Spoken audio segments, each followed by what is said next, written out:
चला चला चला हे लागले का सगळे रोल साहेब, धारावीची जी घटना आहे, मशिदीचा अनधिकृत धाक पाडण्यावरून वादंग झालाय किंवा तिथे तणावाचं वातावरण होतं, बीएमसीच्या पण गाड्या पडल्या, काय तुम्ही त्यावर? सकाळी देखील सांगितलं की गैरसमजातनं कुठलीही गोष्ट होऊ नये. महानगरपालिकेच्या अधिकाऱ्यांशी त्यांचा गैरसमज झालाय, त्यांनी चर्चा करणं आवश्यक आहे.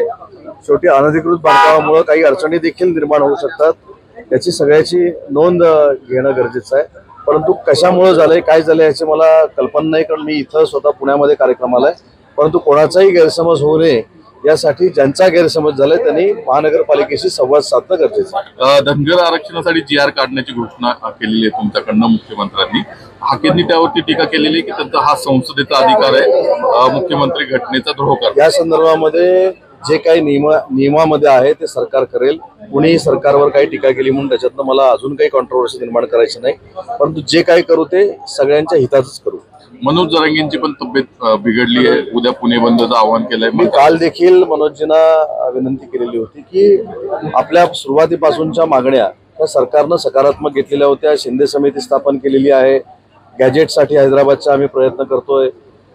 कुणबी बांधवांना निजामकालीन नोंदणीप्रमाणे दाखले देखील दिलेले आहेत. पितृसत्ताक पद्धतीनं सगळं सोयऱ्याचा प्रश्न देखील निकाली काढण्याचा आमचा प्रयत्न आहे. 10% टिकणारं आरक्षण मराठा समाजाला दिलेलं आहे. परंतु हे सगळं करत असताना ओबीसीच्या देखील न्याय हक्काला कुठं धक्का लागणार नाही याची देखील प्रिकॉशन सरकार घेणार आहे आणि त्यांनी घेतलेली आहे. त्यामुळे मनोजींना सरकारच्या मार्फत माझी आता देखील विनंती आहे की सरकारनं त्यांच्याबरोबर अनेक वेळा चर्चा केलेली आहे, अनेक वेळा मार्ग काढण्याचा प्रयत्न केलेला आहे. तसाच सकारात्मक मार्ग हा भविष्यामध्ये देखील सरकार काढणार आहे, ही आमची भूमिका आहे.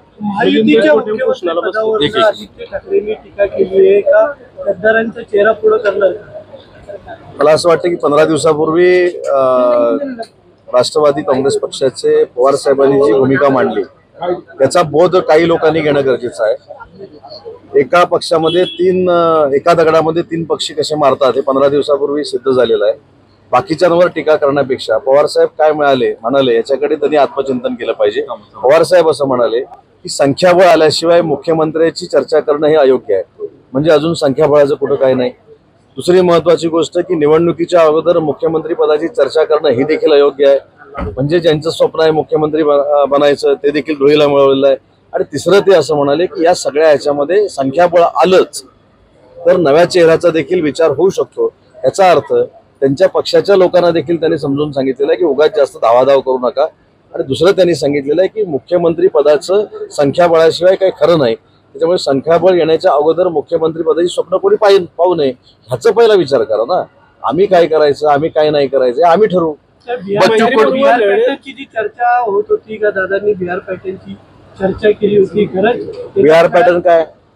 कमी संख्याबळ असलेल्या पक्षाला मुख्यमंत्री पद नाही तर बिहार पॅटर्न काय मला माहित नाही, परंतु महाराष्ट्र पॅटर्न 20 जूनला तुम्ही बघितलेला आहे. पुरंदर एअरपोर्टचा विषय आहे, कधीपर्यंत होईल काय त्याची? या संदर्भामध्ये मी अनेक वेळा सांगितले की या संदर्भातलं ऍक्विएशन कसं करायचं, त्यांना पैसे कसे द्यायचे, त्याच्यानंतर कंपनीकडनं कशा पद्धतीनं लँड ऍक्विएशन करून घ्यायचं हे युद्धपातळीवर सुरू आहे. परंतु त्या ठिकाणी विमानतळ होणार आहे निश्चित झालेलं आहे. बच्चू कडूंनी नाराजी व्यक्त केलेली आहे. तुम्ही त्यांची कामं केली असती तर ते तुमचे गुलाम राहिले असते. शिंदे आणि मला असं वाटतं की तिसऱ्या आघाडीत गेले मगाशी देखील याचं मी उत्तर दिलेलं आहे.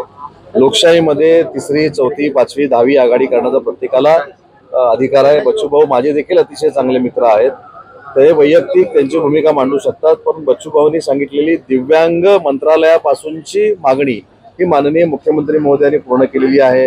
दिव्यांगांच्या न्याय हक्कासाठी म्हणजे माझ्या डिपार्टमेंटच्या बाबतीत जर सांगायचं झालं तर बच्चूभाऊंनी एक मागणी केली होती की दिव्यांगांना देखील मुख्यमंत्री रोजगार निर्मिती योजनेचा लाभ मिळाला पाहिजे. तो देखील त्यांच्या मागणीनुसार आम्ही दिलेला आहे. त्याच्यामुळे त्यांचं वैयक्तिक काही मत असू शकतं, परंतु सरकारनं अतिशय चांगल्या पद्धतीनं महाराष्ट्रासाठी काम केलं हे निर्विवाद सत्य आहे.